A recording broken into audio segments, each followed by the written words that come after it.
Silvana Bergamo, prego. 5 minuti, la correttezza e la qualità è importante, ci contiamo.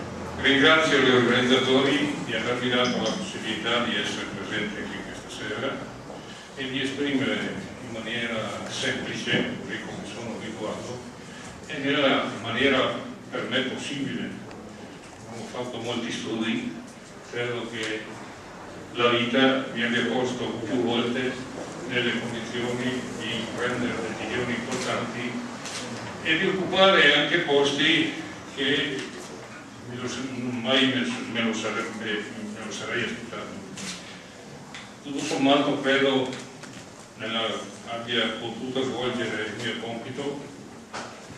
Ho ottenuto credo anche dei risultati positivi per Portogruaro, per la provincia, per il Veneto e anche qualche iniziativa negli stati dell'Europa dell'Est, e quindi ho ritenuto di mettere a disposizione degli amici del partito della zona di Portogruaro, della provincia di Venezia e del Veneto, la mia disponibilità appunto per dare un contributo alla crescita dell'Unione di Centro che da qualche tempo sta lavorando per dare un contributo sempre più efficace alla vita politica del Paese a tutti i livelli. Voi sapete che ci sono più di me i due grandi posizioni dei partiti del polo bilaterale. Ultimamente si sta parlando anche di bipartitismo anziché di bipolarismo, che credo possa anche suscitare qualche perplessità, che poi la cosa tirata non si sa mai dove si va a finire. E quindi la funzione del centro che ha come radici l'ispirazione cristiana, che è un centro di natura laica, aperto a tutte le culture, dalla liberale e a tutte le altre che esistono nel nostro Paese, e quindi siamo convinti che ci sia uno spazio da occupare, non tanto per noi, soprattutto nell'interesse dei cittadini italiani, veneti e anche locali. Io assolutamente non ero preparato, perché non pensavo neanche di entrare in lista, ma le circostanze mi hanno convinto che dovevo dare il mio affronto, il mio contributo.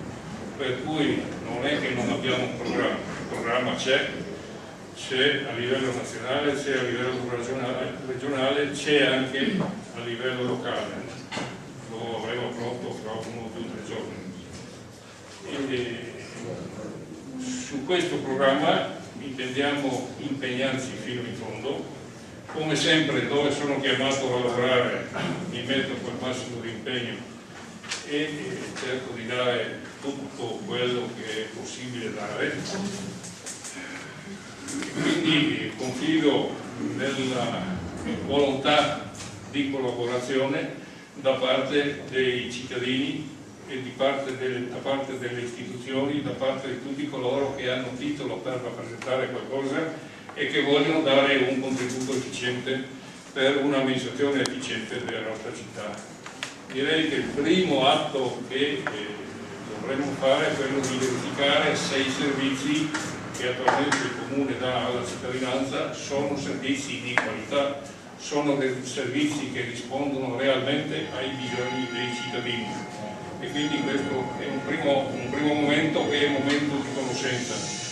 Credo sia essenziale conoscere prima per lavorare meglio poi. Secondo Candidato Bergamo, avviso che 5 minuti sono passati, ha buttato tutto sui servizi, è un concetto che fa. Io mi prendo solo un secondo per ringraziare i 2 colleghi che si sono proposti di darmi una mano nel caso in cui abbia intenzioni poco civili. Ma sono sicuro che tutti i presenti, al di là che siano vicini al mio pensiero o meno, avranno un gesto di solidarietà, perché credo che siamo in un paese civile, in una città particolarmente legata alla cultura e alla civiltà, quindi sono sicuro di avere il sostegno da parte di tutti. E voglio riprendere da dove ho cercato di esporre prima.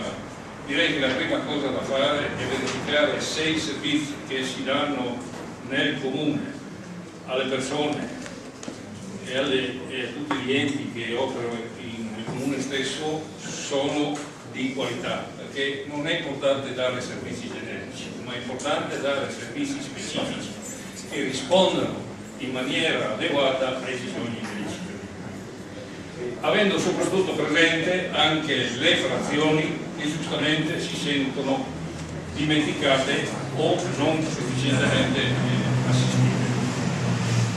Sono convinto anche che il comune non deve fare impresa impropria, ma deve creare le condizioni perché l'impresa possa creare sviluppo economico, creare le infrastrutture, predisporre ad esempio dei piani di insediamenti produttivi, snellire le procedure burocratiche. Ve lo dice uno che ha lavorato anni nell'ambito del Confartigianato a tutti i livelli, non come dipendente ma come dirigente, e uno degli ostacoli maggiori al diffondersi e allo svilupparsi del settore economico, delle iniziative di carattere economico, è la burocrazia.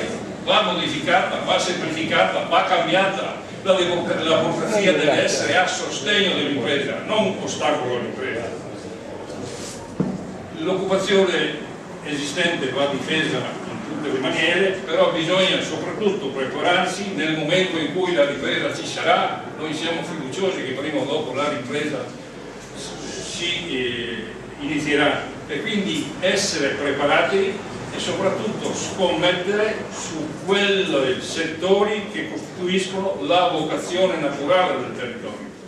Portogruaro è al centro di un nodo ferroviario importante, Portogruaro è città della cultura, Portogruaro è un centro agricolo. Queste sono le caratteristiche principali del nostro territorio, ed è su queste che noi dobbiamo impegnarci per dare una risposta a tutte le esigenze e soprattutto per cercare di sviluppare lavoro in questi settori. Nell'ambito del settore degli interventi pubblici, riferendomi particolarmente al fatto che siamo un nodo viario di primaria importanza, perché abbiamo l'autostrada e la ferrovia di lunghe tratte, e quindi posizioni che possono favorire l'insediamento di altre imprese e possono portare altro lavoro, quindi bisogna cercare di completare tutto quello che è iniziato e soprattutto completare e fare le opere di completamento delle strade secondarie e dei raccordi secondari. La TAV non deve passare lontano dall'autostrada della ferrovia, perché è un delitto sprecare altro territorio per far passare un'opera pubblica che è sicuramente utile e indispensabile, che però non deve togliere altro territorio al nostro comune. È importante collegare le località turistiche del Mandamento al centro di Portogruaro. Abbiamo Cafre, Concordia, Bibione, Framatore con le sue a livello economico, eccetera, e quindi favorire questo collegamento, e favorendo gli altri si favorisce anche Portogruaro. E perché non ripristinare ad esempio il trasporto fluviale, sia dal punto di vista commerciale sia dal punto di vista turistico?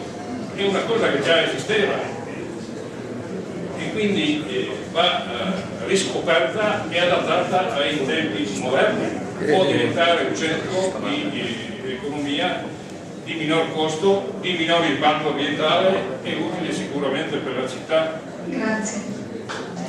Grazie.